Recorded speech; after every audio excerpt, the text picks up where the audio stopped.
নমস্কাৰ ছাত্ৰ ছাত্ৰীসকল ই কক্সালে স্বাগতম আশা কৰো তোমালোক ভালে আছা মই তোমালোকৰ জ্যোতি বাইদেউ আজি আমি আৰম্ভ কৰিব ওলাইছো ষষ্ঠ শ্ৰেণীৰ অসমীয়া বিষয়ৰ উন্মেষ পাঠ্যপুথিৰ 6 নম্বৰ পাঠ বৈজ্ঞানিক মানসিকতা আৰু আমাৰ সমাজৰ 4 নম্বৰ অংক এইটো অংকত আমি পাঠভিত্তিক ক্ৰিয়াকলাপৰ প্ৰশ্নসমূহ আলোচনা কৰিম যোৱা তৃতীয় অংকটোতো আমি পাঠভিত্তিক ক্ৰিয়াকলাপৰ প্ৰশ্নসমূহ আলোচনা কৰিছিলো তোমালোকে নিশ্চয় ভিডিঅটো দেখিছা আজি আমি বাকি ৰৈ যোৱা প্ৰশ্নসমূহ এইটো ভিডিঅত আলোচনা কৰিম আহাচোন ভিডিঅটো চাও আমাৰ কোনটো শিতান বাকি ৰৈ গৈছিলে ভাষা অধ্যয়নৰ শিতানটো ৰৈ গৈছিলে এটা ভাষা অধ্যয়নত আমি কেটামান বস্তু জানো আহাচোন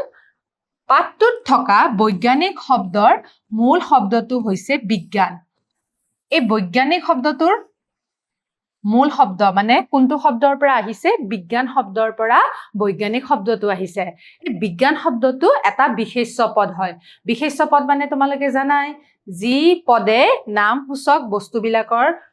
বুজায় হেবিলাকে হৈছে বিশেষ্য পদ গতিকে বিজ্ঞান শব্দটো এটা নামসূচক পদ হয় গতিকে বিজ্ঞান শব্দৰ পৰা বৈজ্ঞানিক শব্দটো আহিছে বিজ্ঞান শব্দটো বিশেষ্য পদ ইয়াত কি লগ লাগিছে চোৱাচোন বিজ্ঞান শব্দত লগ লাগি ইক প্ৰত্যয় যোগ হোৱাৰ ফলত বৈজ্ঞানিক পদটো গঠন কৰা হৈছে গতিকে বিজ্ঞানত আমি ইক শব্দটো যোগ দিছো গতিকে বিজ্ঞানৰ লগত আমি যেতিয়া ইক শব্দটো যোগ দিও তেতিয়া আমি কি পাও বৈজ্ঞানিক মনত থাকিল নে এই ইক যেটো শব্দ হয় এটো হৈছে এটা প্ৰত্যয় ঠিক আছে প্ৰত্যয়ৰ বিষয়ে তোমালোকে জানাই এতিয়া আন কিছুমান উদাহৰণ চাও মনক যোগ ইক মানসিক তাতেও ইক প্ৰত্যয় যোগ লগ লাগিছে স্বভাৱ যোগ ইক স্বাভাৱিক ঈশ্বৰ যোগ ইক ঐশ্বৰিক মূল যোগ ইক মৌলিক মধ্যম যোগ ইক মাধ্যমিক মুখ যোগ ইক মৌখিক গতিকে ছাত্ৰ ছাত্ৰীসকল এইদৰে আমি কিছুমান শব্দৰ লগত প্ৰত্যয় লগ লাগি আমি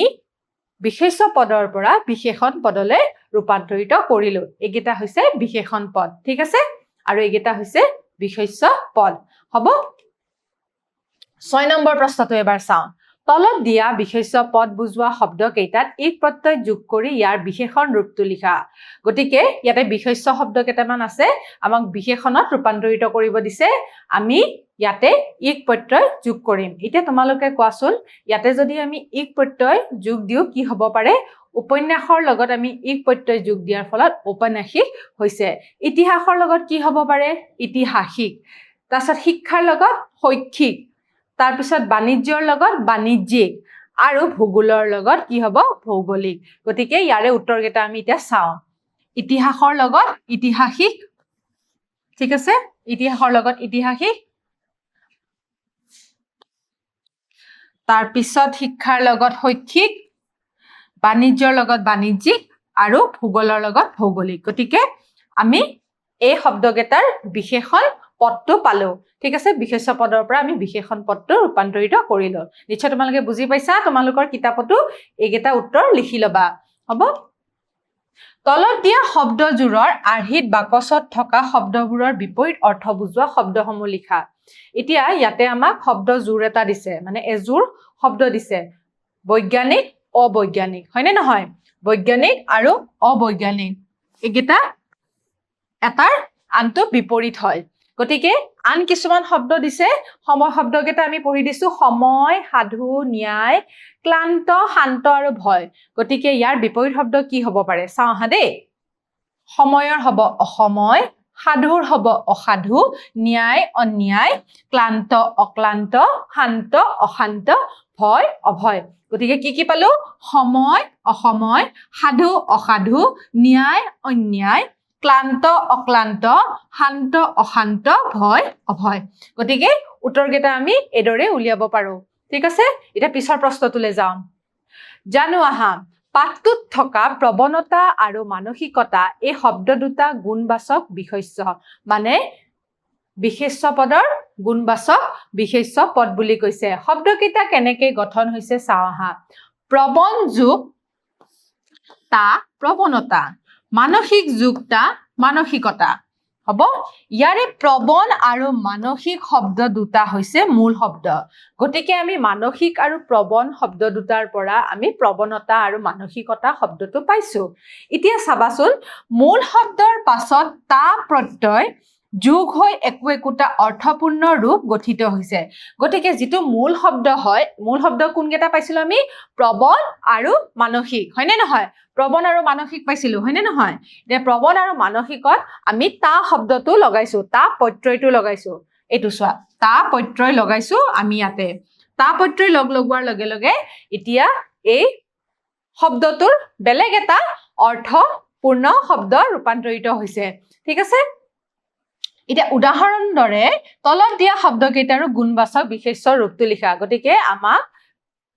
বিশেষ্য কেইটামান আছে বিশেষ্য পদকেইটাৰ পৰা আমাক গুণবাচক বিশেষ্য পদলৈ ৰূপান্তৰিত কৰিব দিছে এতিয়া এটা উদাহৰণ দিয়া আছে সৰল যোগ সৰলতা নম্ৰ যোগ কি হ'ব নম্ৰৰ লগত যদি আমি তা প্ৰত্যয় যোগ কৰো তেতিয়া হ'ব নম্ৰতা তাৰ পিছত কি হ'ব দৃঢ়ৰ লগত তা প্ৰত্যয় লগ লগালে কি হ'ব তোমালোকে কোৱাচোন দৃঢ়ৰ লগত হ'ব দৃঢ়তা তাৰ পিছত দুৰ্বলৰ লগত দুৰ্বলতা ভদ্ৰৰ লগত ভদ্ৰতা আৰু উচ্চৰ লগত উচ্চতা শব্দকেইটাৰ অৰ্থকেইটা তোমালোকে বুজি পাইছা নিশ্চয় গতিকে এইকেইটাৰ শব্দ আমি কিদৰে লিখিব পাৰো চাও দেই নম্ৰৰ লগত নম্ৰতা দৃঢ়ৰ লগত দৃঢ়তা দুৰ্বলৰ লগত দুৰ্বলতা ভদ্ৰৰ লগত ভদ্ৰতা উচ্চৰ লগত উচ্চতা হ'ব গতিকে এইকেইটা শব্দৰ আমি গুণবাচক বিশেষ্য ৰূপটোলে ৰূপান্তৰিত কৰিলো ঠিক আছে বুজি পাইছা নিশ্চয় তোমালোকে গুণবাচক বিশেষ্য ৰূপটো কোনটো হ'ব যেতিয়া আমি তাতে তা প্ৰত্যয় লগাইছো এতিয়া আমি 9 নম্বৰ প্ৰশ্নটোলৈ যাওঁ পাঠটোত বুৰ বিলাস সমূহখিনি সকলো আদি যোগ হৈ বহুবচন বুজোৱা শব্দবোৰক বিচাৰি উলিয়াই লিখা গতিকে পাঠটোত বুৰ বিলাস সমূহখিনি ক'ত আছে কোনবিলাক শব্দত লগ লাগি আছে হেয়া তোমালোকে বাছি উলিওৱাচোন মই তাৰে কেইটামান উদাহৰণ ইয়াতে লিখি দিছো এতিয়া মানুহৰ লগত কি লগ লাগি আছে চোৱাচোন বুৰ ঠিক আছে এতিয়া মানুহ বুলি কোৱাৰ লগে লগে আমি এজন মানুহৰ কথা ক'ব পাৰো আৰু যেতিয়া বুৰ লগ লগাও তেতিয়া আমি বহুবচন বা বহুত মানুহৰ কথা বুজাও একবচন বহুবচনৰ কথা তোমালোকে জানাই একবচন মানে হৈছে এটা আৰু বহুবচন হৈছে দুটা বা তাতকৈ অধিক গতিকে আমাৰ এই বুৰ বিলাস সমূহখিনি লগ লগাৰ ফলত কি হৈছে বহুবচনলৈ ৰূপান্তৰিত হৈছে ঠিক আছে বুৰ বিলাস সমূহখিনি সকল ঠিক আছে এতিয়া পাঠটোত কিছুমান শব্দ আছে শব্দবোৰ হৈছে মানুহবোৰ ঘৰ বিলাক ছাত্ৰ ছাত্ৰী সমূহ গাঁওখনি লৰাসকল গতিকে এই শব্দকেইটা আমি কিতাপত পাইছো ঠিক আছে পাঠটোৰ পৰা বিচাৰি উলাব দিছে আমি এই পাঠটোৰ পৰা বিচাৰি পেলাই এই শব্দবোৰ ইয়াতে লিখিলো ঠিক আছে এতিয়া আমি দুজনমান বিশিষ্ট ব্যক্তিৰ বিষয়ে জানো আহা প্ৰথমটো দিছে আমাৰ বাৰ্ট্ৰাণ্ড ৰাছেল কোন হয় বাৰু বাৰ্ট্ৰাণ্ড আৰ্থাৰ উইলিয়াম ৰাছেল এজন প্ৰসিদ্ধ মানৱতাবাদী ইংৰাজী দাৰ্শনিক তেওঁ এজন গণিতজ্ঞ হোৱাৰ লগতে নোবেল বঁটা প্ৰাপ্ত সাহিত্যিক আছিলে গতিকে বাৰ্ট্ৰাণ্ড ৰাছেল এগৰাকী নোবেল বঁটা বিজয়ী লোক আছিলে তেখেত ইংৰাজী দাৰ্শনিক আছিলে গতিকে তেওঁৰ চিত্ৰটো তেওঁৰ ফটোখন ইয়াতে লগোৱা হৈছে তোমালোকে কিতাপতো পাবা পঢ়িবা ঠিক আছে তাৰ পিছত আইজাক এছেম্বলি ঠিক আছে গতিকে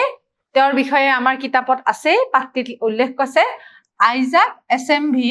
এজন আমেৰিকাৰ লেখক হয় প্ৰধানকে কল্পবিজ্ঞানৰ লেখক হিচাপে তেওঁক জনা যায় গতিকে তেওঁৰ ফটোখনো ইয়াতে দিয়া হৈছে ঠিক আছে তোমালোকৰ পাঠ্যপুথিটো তোমালোকে পাবা এতিয়া আমি এটা সাধু চাও আহা বাপুকণ আৰু আইমণি দুয়ো ষষ্ঠ শ্ৰেণীত পঢ়ে ছাত্ৰ ছাত্ৰীসকল বাপুকণ আৰু আইমণি দুটা ল'ৰা ছোৱালী তোমালোকৰ নিচিনা সমবয়সীয়া ল'ৰা ছোৱালী ষষ্ঠ শ্ৰেণীতে পঢ়ে এদিন ৰাতিপুৱাই কি হৈছিলে দুয়ো খৰধৰকৈ বিদ্যালয়লৈ বুলি ওলাই গ'ল সেইদিনা সিহঁতৰ পৰীক্ষা আছিল ঠিক আছে দুয়ো ছাত্ৰ ছাত্ৰী ষষ্ঠ শ্ৰেণীত পঢ়ে আৰু সেইদিনাখন সিহঁতৰ পৰীক্ষা আছিল আৰু সিহঁতে বিদ্যালয়লৈ সেইদিনাখন ওলাই গ'ল নিৰ্দিষ্ট সময়ত বিদ্যালয়ৰ ফালে যোৱা বাছখনো আহিলে সিহঁতে বিদ্যালয়লৈ বাছেৰে যায় আৰু সেইখিনি সময়তে সিহঁতে যেতিয়া স্কুললৈ ওলালে তেতিয়া বাছখনো আহি পালেহি তেনেতে বাছখনৰ সন্মুখৰে এটি মেকুৰী দৌৰ মাৰি পাৰ হৈ গ'ল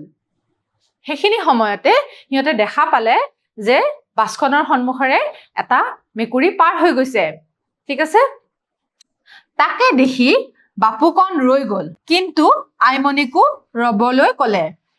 ঠিক আছে আৰু নিজেতো ৰলে আৰু আইমণিকো ৰবলৈ ক'লে ঠিক আছে কিয় ৰবলৈ ক'লে যিহেতু বাছখনৰ আগৰে মেকুৰীটো পাৰ হ'ল আৰু মেকুৰীটো পাৰ হোৱাৰ লগে লগে বাপুকণৰ এইটো অন্ধবিশ্বাস যে নিশ্চয় যাত্ৰা নষ্ট হ'ল যাত্ৰাৰ সময়ত সন্মুখেৰে মেকুৰী পাৰ হৈ গ'লে কিবা বিপদ হ'ব পাৰে এই কথা সি তাৰ খুৰাকৰ মুখৰ পৰা শুনিছিলে বাপুকণে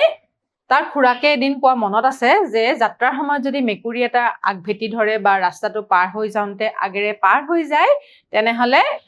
বিপদ আহিব পাৰে বা যাত্ৰা নষ্ট হয় কথাষাৰ সি আইমণিক ক'লে যদিও তাই বিশ্বাস নকৰি বাছত উঠিলগৈ বাপুকণে আইমণিক কথাষাৰ ক'লে যে যিহেতু আমাৰ বাছখনৰ আগেৰে মেকুৰীটো পাৰ হৈ গৈছে আমাৰ বিপদ আহিব পাৰে এই কথাষাৰ বাপুকণে আইমণিক ক'লে কিন্তু আইমণিয়ে বিশ্বাস নকৰিলে ঠিক আছে আইমণিয়ে লাষ্টত গৈ পেলাই বাছখনত উঠিলে ইফালে বাপুকণে আন এখন বাছ অহালৈ বাট চাই ৰল বাপুকণে কি কৰিলে আন এখন বাছ আহিব বুলি ৰখি থাকিলে ঠিক আছে কিন্তু কি হ'ল বহু পলমকে অহা বাছ এখনত বাপুকণ বিদ্যালয়লৈ উপস্থিত হ'লগে গতিকে বহু পলমকে আহিলে বাছ এখন আৰু সেইখনত উঠি পেলাই বাপুকণ বিদ্যালয় পালেগৈ যদিও বহুত পলমকৈহে বিদ্যালয়ত উপস্থিত হ'ল ঠিক আছে তাৰপিছত কি হ'ল চোৱাচোন সময়মতে গৈ নোপোৱাৰ বাবে সি পৰীক্ষাত ভালদৰে লিখিবও নাপালে গতিকে সি সময়ত গৈ নাপালে আৰু বিদ্যালয় গৈ নোপোৱাৰ ফলত সি পৰীক্ষাত ভালদৰে লিখিব নোৱাৰিলে কাৰণ তাৰ মনটো উগুল থুগুল হৈ থাকিলে সময়ত নাপালেগে গতিকে কম সময়ৰ কাৰণেহে বিদ্যালয়ত পালেগৈ আৰু সেইকাৰণে সি পৰীক্ষা ভালদৰে লিখিবও নোৱাৰিলে কেইদিনমানৰ পাছত পৰীক্ষাৰ ফলাফল ওলাল আৰু কেইদিনমানৰ পাছত যেতিয়া পৰীক্ষাৰ ফলাফল ওলাল দেখা গ'ল যে আইমণিৰ ফলাফল বাপুকণতকৈও বহুত বেছি ভাল হ'ল গতিকে আইমণিৰ ফলাফল ভাল হ'ল গতিকে ছাত্ৰ ছাত্ৰীসকল আমি ইয়াতে গম পালো যে আইমণিয়ে বৈজ্ঞানিক দৃষ্টিভংগী ৰখাৰ কাৰণে তাই চিন্তা কৰাৰ কাৰণে তাতে বাছখনত উঠি পেলাই বিদ্যালয়ত সময়মতে পোৱাৰ কাৰণে তাই পৰীক্ষা ভালহে হ'ল কিন্তু বাপুকণে যিহেতু বৈজ্ঞানিক দৃষ্টিভংগী নাৰাখি পেলাই অন্ধবিশ্বাসৰ বৰ্ষৱতী হৈ পেলাই সি স্কুলত দেৰিকে গৈ পোৱাৰ ফলত তাৰ পৰীক্ষা বেয়াহে হ'ল সেইকাৰণে ইয়াতে কি দেখা গৈছে যে বৈজ্ঞানিক দৃষ্টিভংগী আমি ৰাখিব লাগিব আমি মেকুৰীটোৰ কথা যদি আমি ভাবি থাকিলো হয় তেনেহলে আমাৰ অসুবিধাহে হ'ল হয় আমাৰ কোনো ধৰণৰ বিপদ নাহে মেকুৰীয়ে যদি ৰাস্তা পাৰ কৰি দিয়ে আমাৰ আগেৰে ঠিক আছে এতিয়া আমি 10 নম্বৰ প্ৰশ্নটো চাওঁ আচল বাপুকণ আৰু আইমণিয়ে কৰা কামৰ ভিতৰত কাৰ কামত বৈজ্ঞানিক ভিত্তি আছে যুক্তি সহকাৰে লিখা আৰু বাপুকণৰ ঠাইত তুমি হোৱা হলে কি কৰিলাহেঁতেন আমাক দুটা প্ৰশ্ন দিছে প্ৰথম প্ৰশ্নটো দিছে তোমাৰ মতে হয়নে কোনটো লাগিছে যে বৈজ্ঞানিক ভিত্তি আছে যুক্তি সহকাৰে লিখিব দিছে গতিকে ছাত্ৰ ছাত্ৰীসকল তোমালোকক মই উদাহৰণ দিছোৱেই বৈজ্ঞানিক ভিত্তি কাৰ আছিলে আইমণিৰ আছিলে বাপুকণৰ নাছিলে বৈজ্ঞানিক ভিত্তি দৃষ্টিভংগী কাৰ আছিলে আইমণিয়ে ভাবিছিলে যে মেকুৰীয়ে ৰাস্তা পাৰ হৈ যাব পাৰে একো ডাঙৰ কথা নহয় ইয়াত কোনো বিপদৰ কথা নাই আৰু মেকুৰী এটাটো সৰু জীৱ হয় মেকুৰীয়ে ৰাস্তাৰে পাৰ হৈ গৈছে তাৰ নিজৰ কাম কৰি আছে সেই বুলি আমাৰ বিপদ কেনেকে হ'ব পাৰে সেই বুলি ভাবি পেলাই তাই বৈজ্ঞানিক দৃষ্টিভংগী ৰাখি পেলাই অন্ধবিশ্বাসত বৰ্ষৱতী নজাই পেলাই তাই বিদ্যালয়লৈ গ'ল কিন্তু বাপুকণে বৈজ্ঞানিক দৃষ্টিভংগী নথকাৰ কাৰণে অন্ধবিশ্বাসৰ বৰ্ষৱতী হৈ পেলাই সি বিদ্যালয়লৈ যাব নোৱাৰিলে বা পলমকৈ গৈ পালে কাৰণে তাৰ পৰীক্ষা বেয়া হ'ল ঠিক আছে এইদৰে আমি যুক্তি সহকাৰে লিখিব পাৰো বাপুকণৰ ঠাইত তুমি হোৱা হলে কি কৰিলাহেঁতেন এই উত্তৰটো তোমালোকলৈ এৰিলো আজি যদি মই হেতু ঠাইত থাকিলো হয় তেনেহলে মই আইমণিৰ দৰে সিদ্ধান্ত ললো হয় আইমণিৰ দৰেও সেই মেকুৰীৰ কাৰণে আমি ৰখি নাথাকিলো হয় আমি বৈজ্ঞানিক দৃষ্টিভংগীৰে আগবাঢ়ি গৈ পেলাই অন্ধবিশ্বাসৰ বৰ্ষৱতী নহয় পেলাই আমি বিদ্যালয়ত সময়তে পালোগৈ হয় গতিকে তোমালোকে নিশ্চয় বুজি পাইছা তোমালোকৰ চাগে উত্তৰটো আইমণিৰ ফালে যোৱাটো স্বাভাৱিক ঠিক আছে এতিয়া আমি 11 নম্বৰ প্ৰশ্নটো চাওঁ পোহৰত ৰঙৰ যাদু নিৰ্দেশনা অনুসৰি কৰা এইটো প্ৰকল্প হয় তোমালোকে কৰিব লাগিব চাবা দেই কেনেকে কৰিব লাগিব পঢ়া চোৱা আৰু লিখা আমি পোহৰতে লুকাই থাকো আকাশত ৰামধেনু আকো তাতেই আমাক পাবা দেখে হাতু ভাইৰ নাম লেখা কি হ'ব পাৰে ৰামধেনু হয়নে নহয় তাৰ পিছত চাবাচোন ৰামধেনুৰ 7 ৰং চালে চকুত লগা চকৰিত ঘূৰিলে মিলি হয় মাথোন বগা ঠিক আছে ইয়াতে দুটা চিত্ৰ দিয়াই আছে চোৱাচোন তোমালোকে এখন ৰামধেনুৰ চিত্ৰ হয় আৰু এফালে পিছফালে এটো কিহৰ চিত্ৰ দিছে এটা চকৰিৰ চিত্ৰ দিছে কি কৰিব লাগিব চোৱাচোন প্ৰকল্পটোত প্ৰথমে তোমালোকে এটা চকৰি প্ৰস্তুত কৰা চকৰিটোৰ 7টা ভাগত ৰামধেনুৰ 7টা ৰং হানি ছবিত দেখুৱাৰ দৰে এডাল শলাত গাঁঠি দিয়া ঠিক আছে এইদৰে তোমালোকে 7টা ৰং আঁকিবা আৰু এডাল শলাত সেই চকৰিটো ভৰাই দিবা ঠিক আছে এতিয়া যাদুকৰে কৰাৰ দৰে ওম হিং হং ক্ৰিং সৎ ফুট স্বাহা এনেকে কৈ তাৰ মানে তোমালোকে চকৰিটো বনাবা নহয় আৰু শলাডালত ধৰি পেলাই এইদৰে যাদুকৰে কি কৰে জানাই নহয় ইয়াতে মন্ত্ৰ মাতি লয় তাৰ পিছত যাদুটো দেখুৱাই দিয়ে তোমালোকেও কৰিবা সেইদৰে ওম হাং হং ক্ৰিং সৎ ফুট স্বাহা বুলি কৈ পেলাই তোমালোকে কি কৰিবা চকৰিৰ 7টো ৰং বগা হৈ যা এই বুলি কবা ঠিক আছে তাৰ পিছত বুলি মন্ত্ৰ মাতি চকৰিটো জুৰেৰে ঘূৰাই দিবা যেতিয়া আমি খলাডাল এনেকে ঘূৰাই জুৰেৰে দিও বা এনেকে দিও ঠিক সেইদৰে ৰামধেনুৰ ৰংবোৰ পৰ্যবেক্ষণ কৰা তেতিয়া কি হৈ যাব জানানে বগা হৈ পৰিব ঠিক আছে গোটেই ৰংবোৰ বগা হৈ পৰিব গতিকে ছাত্ৰ ছাত্ৰীসকল এই প্ৰকল্পটো তোমালোকলৈ এৰিলো তোমালোকে ঘৰত আজৰি সময়ত এই প্ৰকল্পটো কৰিবা আশা ৰাখিছো আজিৰ প্ৰশ্নসমূহ তোমালোকে বুজি পাইছা অহা ক্লাছত এটা নতুন পাঠ লৈ তোমালোকৰ মাজলৈ আকৌ আহিম তেতিয়ালৈ সামৰিছো নমস্কাৰ